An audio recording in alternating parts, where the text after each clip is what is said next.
godlike power to make his surroundings change to fit him. Because his environment will change as he changes. A man's environment is a merciless mirror of him as a human being. And if he thinks his environment can stand a little improvement, all he has to do is improve, and his environment will improve to reflect the changing man. There's this mysterious subconscious mind of yours, and it runs below the awareness of your conscious awareness. So you're not usually even aware of what's going on in there, like what it believes or how it limits your life. The reason it is so powerful is because it stores all of your memories, all of your feelings and emotions, and most importantly, all the limiting beliefs you've acquired since you were born. You need to understand the subconscious mind of yours. Your subconscious mind rules your life. 96 to 97% of everything that you do is done as a result of your subconscious mind. And when your subconscious mind gets programmed, it goes ahead and responds to whatever it is your conscious mind has placed into it. This subconscious mind of yours is most impacted by your feelings. A change of feeling is a change of destiny. I think that we define reality with our senses, and I think that is one of the biggest delusions. So the fundamental question is, can you believe in a future that you can't see or experience with your senses yet, but you've thought about enough times in your mind that your brain has literally changed to look like the event has already occurred? Now, the latest research in plasticity says that's absolutely possible. And can you select a new possibility in the quantum field and begin to emotionally embrace that future every single day to such a degree that your body, as the unconscious mind, the objective mind, does not know the difference between the experience in your life that's creating the emotion and the emotion that you're fabricating by thought alone, to the degree that you begin to signal new genes and new ways to change your body to look like the experience has already happened. Begin to act as would the person you most want to become. Now that is, if you were already in possession of the goal you're shooting for, how would you conduct yourself in all of your affairs? Well, do it now, and tomorrow, and the next day. Begin now to act the part of the person you most want to become, and you'll end by becoming that person. Subtly, in little ways, in the way you dress, in the way you talk, in the unfailing courtesy you show to every person with whom you come in contact. Begin to act the part of the person who has already achieved that which you're shooting for. The German philosopher Goethe gave us the secret when he said, before you can do something, you must first be something. When you behave like the person you most want to become, the things that person would have will tend to come to you. It's simply cause and effect. Don't be in too big a hurry. It takes longer to build a skyscraper than a chicken coop. Build slowly, steadily, and well. Then when you make it, you'll keep it. You'll stay on top. Your self-concept is your operating system. Everything that you produce on the outside is determined, modified, affected in some way by your self-concept. You cannot change what is being produced on the outside without changing your operating system. You always perform on the outside based on how you think on the inside. Now there are laws. The law of belief says that your beliefs become your realities. But the things that you believe may not necessarily be true. However, if you believe them intensely enough, they will become true for you. The law of attraction says that you attract into your life people and circumstances in harmony with your own thoughts. And your own thoughts may be positive or negative. They may be uplifting or depressing, but whatever, you'll attract people and circumstances just like them. The law of expectation says that your expectations tend to become your own self-fulfilling prophecies. In other words, what you expect to happen usually does. For instance, your expectations could be that you are destined to have an extraordinary life and be extremely successful. Is that no matter what happens, it's all part of a learning process that is leading you inevitably to great success, happiness, and accomplishment. And if you absolutely expect that to be true, if that's your fundamental belief, then over time that will become true. You'll be able to throw off the ups and downs of life. You'll be able to ignore the negative influences around you. If you confidently expect to be a great success, then by gum, you sure will be. No matter what people tell you, you just say, well, it'll be all right. Everything will work out fine. And we know that an attitude of confident expectation is a hallmark of highly successful people. They just expect to succeed more than they fail. They expect to keep making progress. They just confidently expect it. And surprise, surprise, your expectations affect your realities. What you experience on the outside is determined by how you think on the inside. As they say, you are not what you think you are, but what you think you are.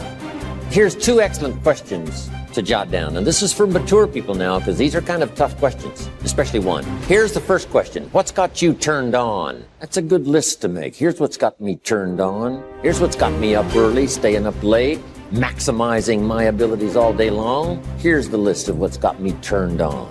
Now here's the next question. What's got you turned off? How come you don't have the zest and the vitality and the appetite for daily accomplishment? I started making a list of the things that had me turned off. And once I got that settled and then started making a list of what had me turned on and what would turn me on in the future, my life has never been the same. It was like a revolution, a personal revolution, a 180-degree turn. I can't say it strong enough. It's easy to get lazy in designing the day and designing the year and designing the future and designing what you want to accomplish and just cross your fingers and hope it'll all work out, that the favorable winds will blow it all your way. I'm telling you, it's not going to happen. So this is part of the exercise. It's just, buckling down, making this list. And you got to continue this long after we've, turned out the lights and we've all gone home. Keep this up. And one of the best ways to keep it up, I've already covered yesterday, is what? Teach it. Key is to teach it. Jan was right. You don't need recognition. Just go give everybody you can think of that deserves it recognition. And your own self-satisfaction is a recognition.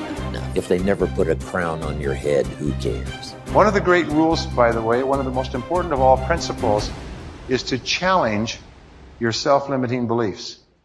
You see, we are all plagued by self-limiting beliefs. Beliefs that we tell ourselves, things that we tell ourselves to hold ourselves back. We hold ourselves back with self-limiting beliefs. We tell ourselves that we're limited in some way, when in reality, not true at all. In fact, Ernest Holmes, the great metaphysician, once said that all negativity is rooted essentially in the frustration of potential. People feel that they're capable of doing vastly more. Nelson Mandela said, our great problem is not that we feel that we are powerless, but that deep down inside we feel that we are powerful beyond measure. Which brings us to all performance, all improvement in personal performance begins with an improvement in your self-concept, in your beliefs about yourself.